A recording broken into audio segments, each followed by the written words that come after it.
morning, everyone, and welcome to the Hummingbird Assembly. I am Reverend Michelle Scrimshaw Brown, and it's my pleasure to welcome you all here today. Hi, so happy to see you. Welcome to all the new faces. It's lovely to have some new people here, and welcome to our long-timing members. We love having you here every week, too. Our intention at these weekly gatherings is to stimulate thought, create connection, and expand consciousness.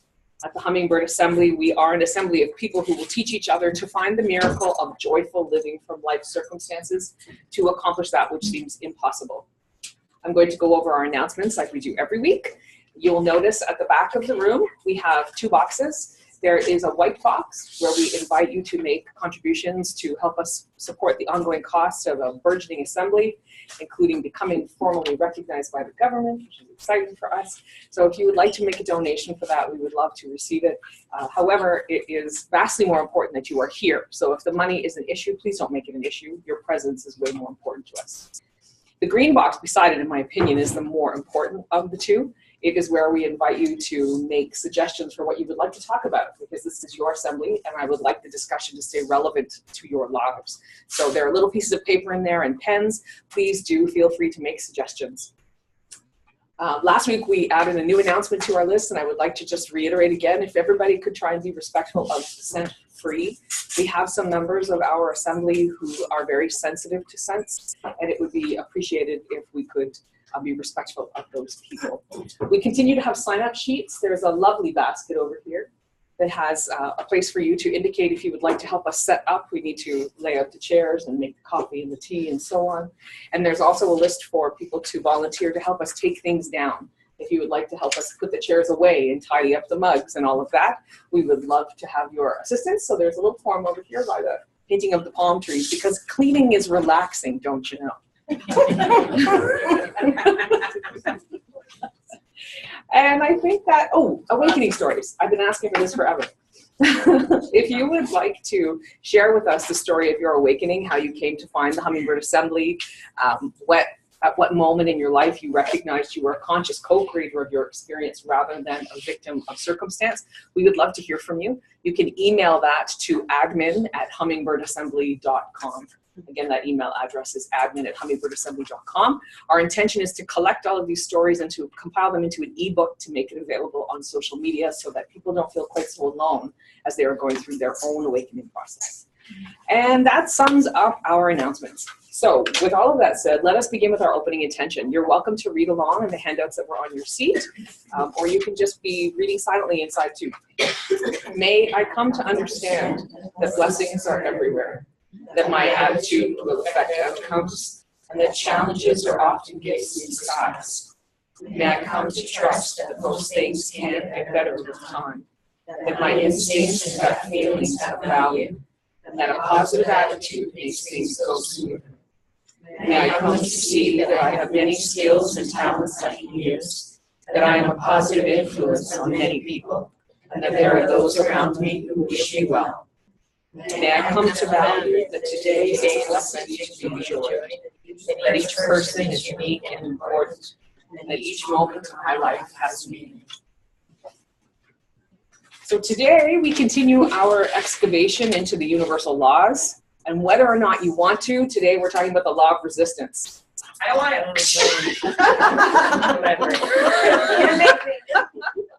I'll be here all week, folks. Tip your waitress. So the universal law of resistance says, that which you resist, you draw to you, and you will perpetuate its influence upon your life. Resistance is fear. So it is something you need to karmically resolve. The law of resistance assures that you let go of the fear by encountering it until you are forced to deal with it by learning conscious detachment. Can you read that again, please? Wow. Yeah, right? Yeah. That which you resist, you draw to you, and you will perpetuate its influence upon your life. That's the first line. Anyone have any initial remarks, or should I read the whole thing, Nancy? Maybe, I don't know what other people think. Should I read the whole thing, or are we happy to take it line by line? Line by line is fine. Yeah. For me. So that which you resist, you draw to you, and you will perpetuate its influence upon your life. Painful. What you resist will persist. Yes. And resistance is futile. Thanks, Mark. Star Trek one. Trekkie's welcome. This whole idea, you will perpetuate its influence upon your life. What do you think about that? The same kind of thought process of, you don't, like if you're thinking about it all the time, you're therefore bringing it towards you. Like your thoughts or things? Yeah. You don't even have to be thinking about it though. You're resisting it. So you're trying to ignore it, pretend it's not there. You're just not going to deal with it because you're going to do 50 other things. So life would just keep bringing it back to you, come back stronger and bigger every time. So that's an interesting question. Is ignoring something thinking about it? Well, Maybe if you ignore it and you are really ignoring it, or are you ignoring it on the outside, but you're playing it back on the inside, so it's not really ignoring it, you keep, is that what that? I don't know. We're exploring. You look like you had something you wanted to say. Yeah, I think when you are trying to avoid something so much, it rules your life. Because really, you are thinking about it all the time. You do everything you can to avoid it, so it's always there. So what would an example of that be? Like if you're trying to ignore traffic, you just stay in your house? Yeah, or if there's a person that you don't like, you have a feud with someone, you avoid going to places that you know you're going to see them. You avoid conversate, you talk to other people about how much you dislike that person and what you like. Interesting. And if you resist it, you're not open to the lessons that are being provided for your growth. You're just shutting right down. That's why you keep drawing it to yourself. You learn the lesson. And I find sometimes it's like a wave. So if you don't answer the first small wave, the wave gets bigger. And the second, then it gets bigger and bigger. Pretty soon this tidal wave, you just have to do it. Otherwise, you're going to get swamped. Tracy, you wanted to say something at the back. Just like people were talking, Can you speak up? I can't I hear was you. thinking that ignoring is the verb form of resistance. Is the verb form of If you're resistance? ignoring, that is your action. Resisting, right? Like you're resisting implied, but ignoring, you were saying, is ignoring the same thing. I think it is. It's subconsciously you're resisting something bigger.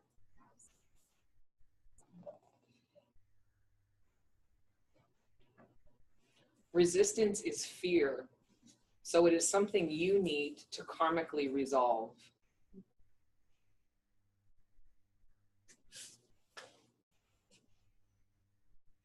Everything's about picturing of the internal environment. So if you have something inside of you that is you're not resolved yet, you're going to put it out here so that you have a reason to look at it and work with it.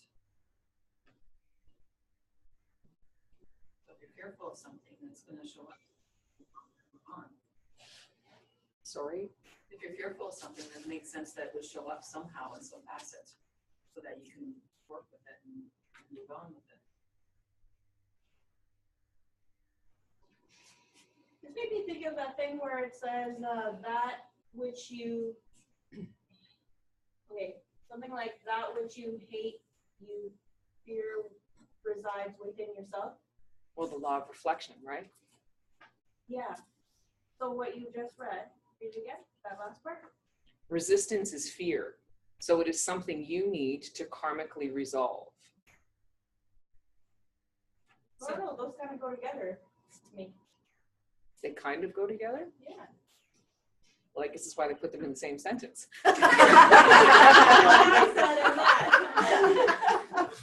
Don't you just love me? I'm feeling really a lot of love back here. Or are you resisting? I'm persisting. For me, this is the law of moving forward. Yes. So, which I've mentioned before. Yes, you have. Yeah.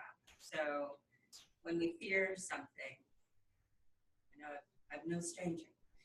And I've resisted that fear and not acknowledged it. And, you know, you get stuck in whatever that particular thing is. So unless you move through it, face it, go forward, you're not going to move. You're going to keep coming back. Or it'll hold you still. Sorry? Or it'll hold you still. I'll hold you still. Well, in the law of vibrational attainment, we learn that energy can only move forward or go backward. To stagnate means transforming. So maybe you can't be held still, but perhaps you go backwards. Like you retreat, right? Think about that comment that you made earlier about if you're trying to avoid things, it affects your whole life. You go backwards. So I guess the best way to describe this for me would be, my anxiety has always ruled my life. And now that I'm coming out of this and helping my daughter through hers and working with her one-on-one, it has brought me to working with other kids and helping them, which I'm going to be starting. Right. And I am so afraid of getting involved with other children because I always feel like, well, what do I have to help these kids with, right?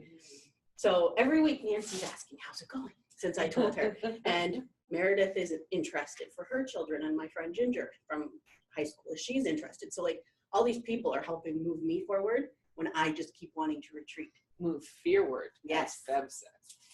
I still live my life by that. I have that written in my journal ever since you told me that. I think we got a meme. Yep. It's the best advice anyone's ever given me because I would always stand back and be afraid of everything. So now with me getting really close. Isn't it fascinating? And I just mean this like completely objective that your daughter has it too. Yes. Right? It was a slap you in the face you have to deal with. That is her gift to you to work through it. Karmically resolved, and you will attract people to your life, as so karma tells us, who have karmic configurations that match up with your own. Yeah. Isn't it neat how these laws all like fit together like a big puzzle? The law of resistance assures that you let go of the fear by encountering it until you are forced to deal with it by learning conscious detachment. So that's the tsunami you were talking about, or the tidal wave, I think was the term you used. Your fear just keeps getting bigger and bigger and bigger until what? Until you implode. Implode. Or break. It's a terrifying idea. Been there, done that. A lot of people, if you have choice point, you can address it when it's small, or you can wait and keep going. At any point, you can deal with it. But some people do get to that point where it just steamrolls their life and causes havoc. And you know, sometimes you got to shake things up before it resettles into a nice. It's so funny that this is happening this week because I had a situation implode in my life a couple of weeks back, and it's persisting, and it's going to get worse when the people involved arrive and stay with me for 4 days in 2 weeks' time. And I was shuffling my cards and asking this morning, what do I need to be aware of to resolve this? And I got a card and it made some sense, but I couldn't really figure it out. And now, like, listening to this is an interesting idea. Keep talking. I'm listening. You see it a lot of times in corporations and individuals' lives where they don't look at things. And that's part of it is because the issue can come towards you in a lot of different ways, and you might not recognize it as the same issue. And so it's escalating, escalating, but it's escalating in different ways. You don't really put it all together until it's too late, and then all of a sudden you're just swamped with this event. And I am making those connections, right? Like, where else have I felt this way in my life before? Like, we talk about that often here. Where else have you felt this way, and what is the root issue that you are working to resolve here? I'd like to just bless and release it. I'd like to say, except she keeps coming back. Are you referring to me? No. I would love to share my home with you for 4 days. Anyway. I have an area of my life which I'm not going to bring up, but I didn't deal with it, I would say, from my 20s onwards, and now I'm 60. And I didn't deal with it. And at the moment, I'm dealing with other stuff and getting that sorted out. So it's on the back table, and I'm going through the thing of, I realize how fear controlled an awful lot of areas of my life. And I suddenly woke up one day and I was ill for 5 years, yada, yada. And what I realized is I'm getting old. Like, I'm not going to be here forever. And I said to my husband the other day, it's really weird. You have a birthday every year. You say, oh yeah, I'm getting older. Your friends make jokes. You make jokes. But I want to run around to all these young people I know and say, I don't care what you're afraid of. Work on it now. Don't cover it up. Don't mask it. Don't drink or, eat food or whatever you do to get away from it. Don't distract. Just face it in the face. And if you can't do it on your own, get some help and deal with it when you're young. Because at 60, I am trying to learn to forgive myself for the things I didn't do in my life that now I'm starting to get the confidence going. I wish I was back in my 20s because now I know how I handle it. Now I know the thing. And I'm going through the phase of going, you gotta let it go. It's in the past, you gotta let it go. You gotta forgive yourself. And fear dominated my life and I regret it. But I'm going, okay, now I'm looking at, with the time I have left to live, who knows how long that is, you can't waste time now. You got to face up and you got to do it no matter how frightened you are. And I've been doing a lot of new things. So is this conscious detachment for you? Like you are detaching from the fear and just being like, this is just my life. I'm going to love it. I am working on that and I'm struggling with it. Some days I do well and other days I go, I beat myself up and it's a struggle. But I want to run around to all the young people and say, please, please, please, from the bottom of my heart, nobody likes advice from other people generally, we don't. Really. Yeah. We don't like, because it's like being told, like when you're a little kid, being told what to do. So you get an adult, I don't have to do what you say anymore. And it's that kind of thing. But I really want to, I just want young people, and I think the young people coming in that are being born, they already know all this stuff. That's my perception of interacting with young people. But I really want to say to anyone, who's younger, just override the fear, not override the fear, face the fear. Walk through it anyway and get help if you can't do it on your own. Well, that's what bravery is, right? A brave action is not being afraid. It's acknowledging that you are a fear and acting anyway. And I was waiting till I wouldn't be afraid before I would do certain things. And it will never, I've learned 40 years went by. So. Yeah, because the ego is steeped in fear. Yeah. Were you going to say something? No. So let's read this again. That which you resist, you draw to you, and you will perpetuate its influence upon your life. Resistance is fear, so it is something you need to karmically resolve. The law of resistance assures that you let go of the fear by encountering it until you are forced to deal with it by learning conscious detachment.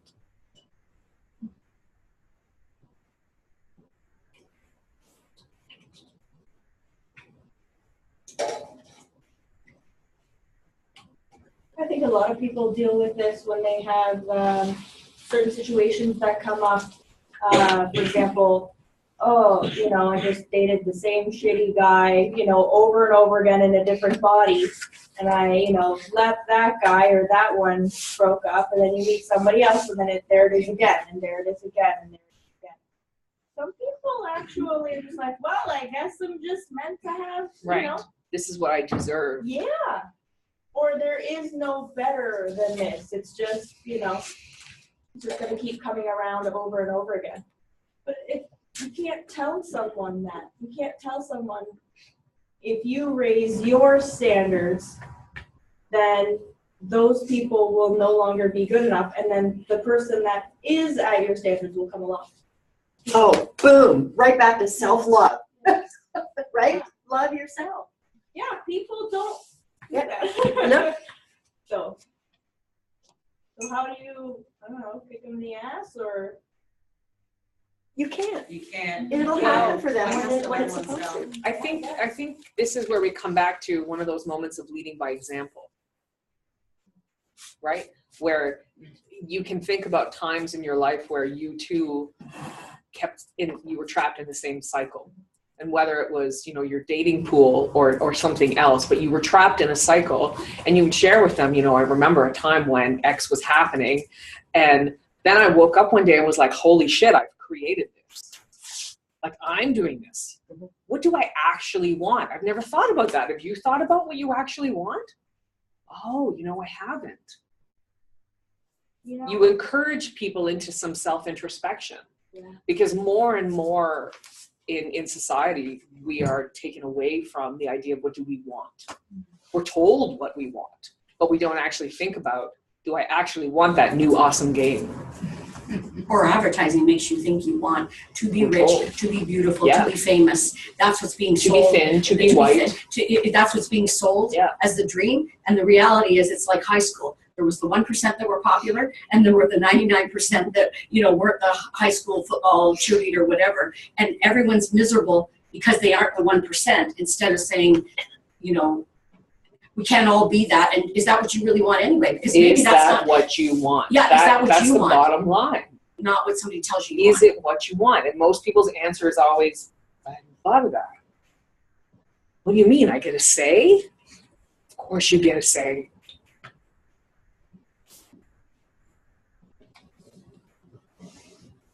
I think it's really easy to blame other people for things that happen in your life. It's always the other person's fault. Yes. Things are being done to you, Yeah. right? Not recognizing, okay, what's the significance of this event in my life? How can I change things for the better from the events that happened to me? So instead of being a victim, actually acknowledging that the repetition is happening because it's a meaning, it's a significance to you. And I think that's what stood out for me most about the way this law is written, that it's you draw to you, you perpetuate, you need to resolve. So is this the ultimate, I'm no longer the victim? This is the It reads that way to me. awakening clause? Yeah, Yeah. You are the creator of your life. you are. You are. I had a friend say to me recently, she was talking about, I'd shared with her whatever this implosion was in my life a couple of weeks ago, and she said, I've recently come to this idea that at every interaction I have with people, I approach it as, oh yeah, you're just reading the script I gave you. Mm-hmm. So then she's like, what did I write? And then the interaction occurs, and she's like, why did I write that? And it's totally shifted her perspective. It's like a different level of this responsibility and conscious creation. Oh yeah, I even told you to use that word that I knew was going to trigger me. Why did I do that? Just in case anybody's wondering, I'm not ready to apply that idea to the implosion I had in my life. But I do think it's a really fascinating idea. Like Shakespeare said, all the world's a play, right? And he was the playwright. So maybe we're all Shakespeare. Well, that theory would pan out if you go back to, did we plan this whole life that we're living in right now? Which Well, and you know my position on that. I mean, we chose my everything, belief, so yeah. Absolutely, we picked this and chose this. And everyone who's part of our life agreed ahead of time Mhm. to play the role play the for role. us. Yep. We all take a turn stepping up there on the stage, being that person for Yes. somebody else, right? And they do it back for us. I actually said to a client once, I really hope you enjoyed that because I did not enjoy playing that role. Can we be done with this now? Hope you got what you needed, is what I said. Because I'm done with this now. Yeah. Which then makes me wonder about the idea of, is it all for us? We're all in it together, right? We're all doing something for someone else. They're doing it for us. Yeah. We're all working together on our stuff. And I guess if we look back at the law of karma where it says we're aligned with people who have configurations that match our own, then yes, it is all for us because they're playing their part that they need to resolve so we can resolve what we need to resolve. It's all interconnected. Well, we only have a tendency of looking at the positive ones, not the negative ones, right? So I'll look at somebody who came along at the perfect time and like, oh, how did I find you, Michelle? I know. So, you came along at what seemed to be the perfect time in my waiting, and then everything just kind of flowed, and here I am, and oh my gosh, thank goodness I met you.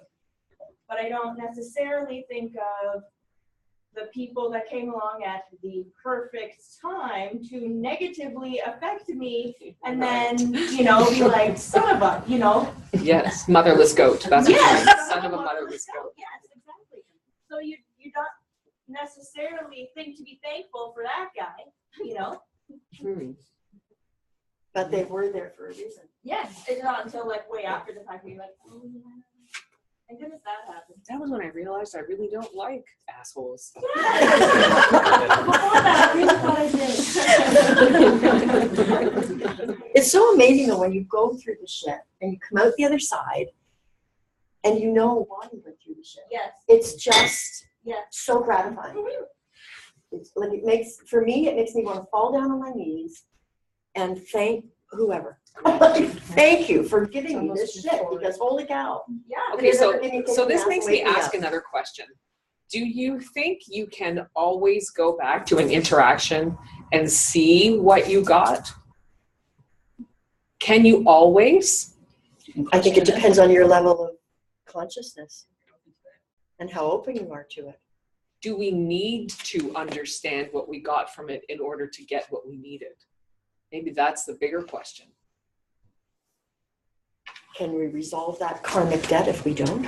Yeah. Matt Kahn would say yes. My boyfriend, not yours. You were going to say.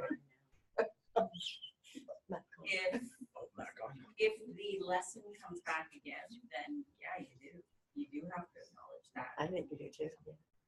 You know, because a situation may come back again that's similar. Like for 20 And it years, will. say? Oh, wait, sorry. Is that me again? Best to acknowledge it the first time, just in case. It does keep coming back though. If you don't acknowledge it, it will. Again. So you think and that you again, can't and again. unconsciously resolve karmic requirements? I don't know. I don't know. I think it depends on what the particular situation is, right? I think sometimes you can resolve it and move on and not dwell on it, but other times you might need to know so that you can have the gratitude, which would be the final piece to knowing and understanding and moving on. And maybe not knowing or knowing would depend on the size of the issue. I mean, if it's a really massive. Like Yeah. how big is the Yeah, lesson? how big is for the this- lesson? Like for if this it's life just sort of experience? little steps, maybe it doesn't matter if you acknowledge it. But if it's a really huge step moving you forward, I think you have to acknowledge it. The last in order one to of that release. says you need the conscious detachment. So you have to be conscious of it. You have to make that decision. Forced to deal with it by learning conscious detachment. Right. So Conscious detachment just means care, don't care. That's But not what you're the law says. consciously- Would you like me to read the law of consciously conscious making detachment? I would think like the Hold on or let conscious go, detachment would right? mean Conscious. to fully like accept, acknowledge, and move forward from that, even if it does include being thankful for that situation that arose. The line here in the center says they exist no matter how much you resist them, but there is nothing you're going to be able to do about them. So change what you can change, have the wisdom to accept the unalterable situation as it is without wasting mental or physical energy by attempting to change what you cannot change. Our acceptance of this comes from, our acceptance comes in, from out of our acceptance comes involved detachment. So involved versus conscious, is it the same thing?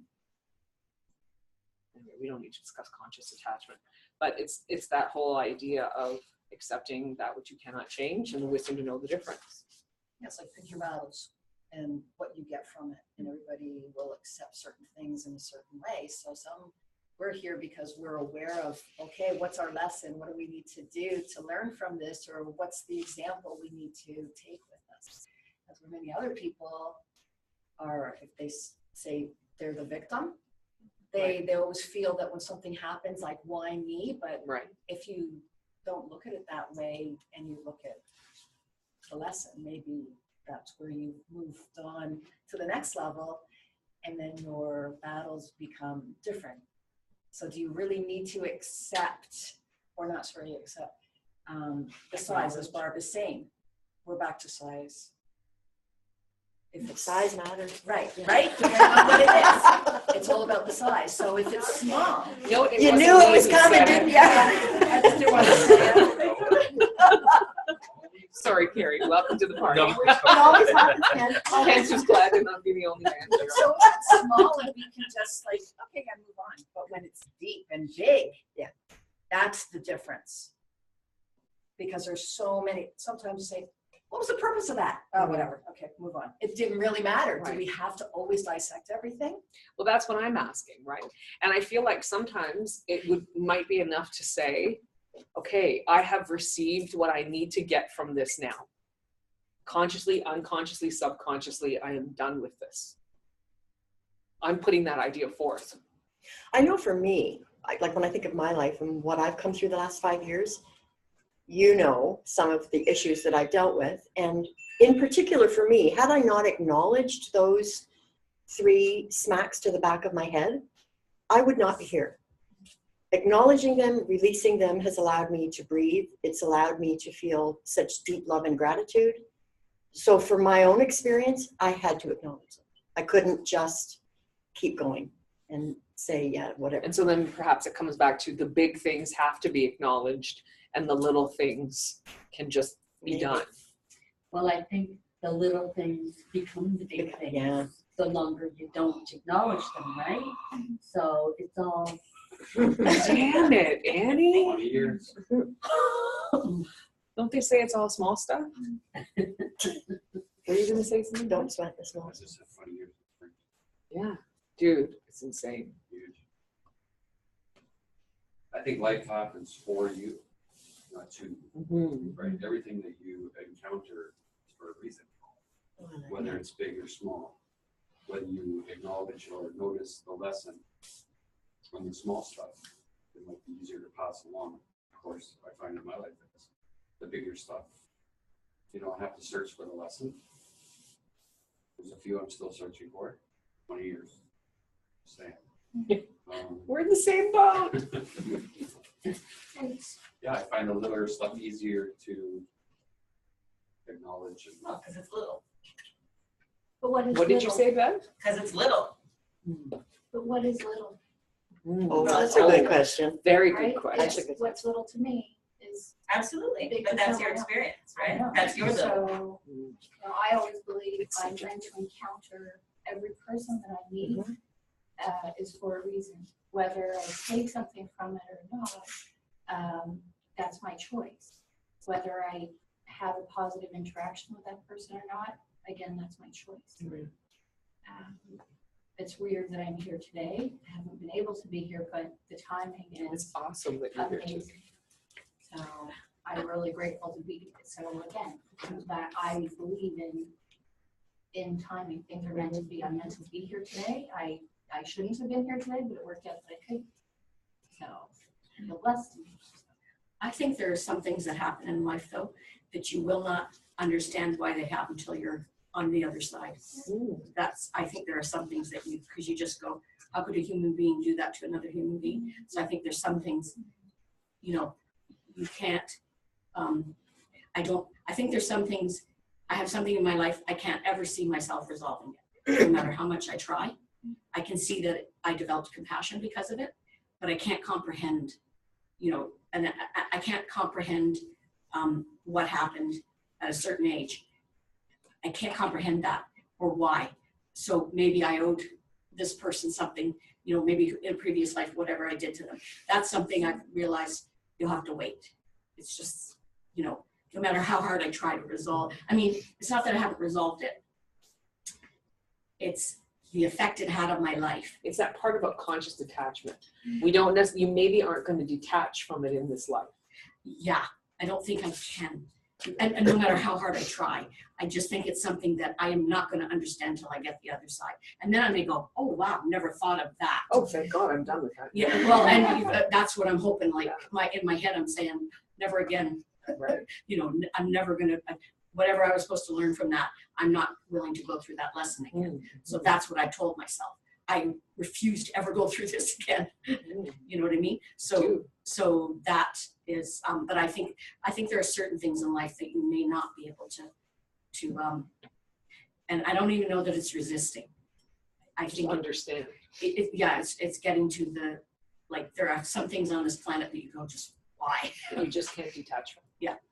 There's some things that happen that we get so familiar with and so comfortable with, we don't know how to be without it. Living in fear, or maybe depression, or if we spend 20 years being depressed and all of a sudden we find something that might help us get better, what are you gonna do not being depressed anymore? After 20 years, it just seems totally strange and awkward. Right. And the second thing would be the secondary gains you get from being depressed, where everybody's taking care of you and stuff. What are you gonna do when you're all on your own and have to take care of yourself? Indeed. Or think you're gonna have to take care of Because yourself. that's a choice, right? And yeah, that's like a whole rabbit hole. But who would you become if you didn't have this? Yeah. All right, so we're in our final few minutes here. I'm going to read the law one more time, and let's see if anything else percolates to the surface for us. The law of resistance. That which you resist, you draw to you, and you will perpetuate its influence upon your life.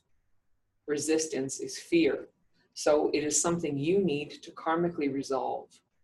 The law of resistance assures that you let go of the fear by encountering it until you are forced to deal with it by learning conscious detachment. Yes, thank you. How do you process fear? Ooh. Like, how do you deal with it and process it?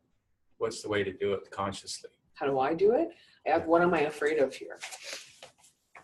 And if I can't come to an answer, maybe it's just I'm afraid of everything. I will sit there and hold my two favorite chakras and I will say, I love you afraid. I love you vulnerable. I love you afraid. I love you afraid. Until like, then I'm crying to release whatever that fear is. And then I can stand up and go and do the thing I was afraid of. So fear energy, is energy being trapped inside your heart?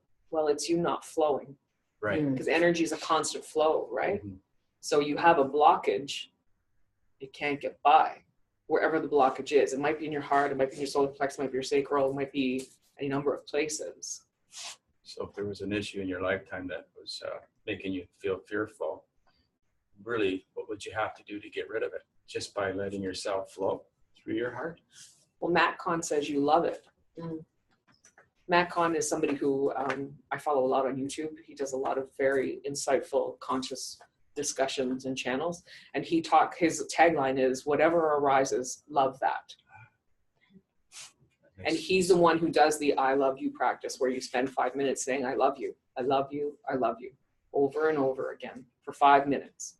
And you're saying you, because what you send out comes back, right? Yeah, right. If you say, I love me, it stops here. Okay. And it gets bigger if you send it out. I love you. And that's why I apply to, I love you afraid. I love you afraid. I love you freaking out. I love you victim. I love you vulnerable. I love you terrified. Sending love heals all. Mm-hmm. Yes. And sometimes we don't have to understand it. If you can't get to the what am I afraid of, then just say, I love you afraid. But how do you mean that if you're afraid of it? In the beginning, you don't mean it. You become numb But to it's it? a muscle. And as you flex it, it becomes stronger. Oh, I love you afraid. How could you possibly love me afraid? I don't know, but I love you afraid. But I understand. I know, but I love you unconditionally. Oh, I love you afraid. I love you afraid. It's a muscle. So a bad example, but I used to climb trees and do all kinds of crazy things when I was a kid. And then all of a sudden one day I went up to like the 14th floor of an apartment and went out on the balcony. And this thing came over me. It's like, whoa, I realized I was like, I didn't control, There's a whole analysis we could do in there, right? So just saying, where'd that come from? Well, that's All the of a sudden I question. developed Who does this weird fear feeling. belong to? Because in that case, it probably wasn't yours. It's 'Cause I some sure didn't love it. energetic psychic cloud that you walked through and picked it up. And then you've held on to it and now you've made it yours. But initially, it probably wasn't yours. But that's a whole other conversation. And we are running out of time here, my friends. So thank you very much for your contribution to our discussion. We've now come to the part of our service where we're going to say goodbye to the people who are following us on the internet, and we'll see you all next week. And now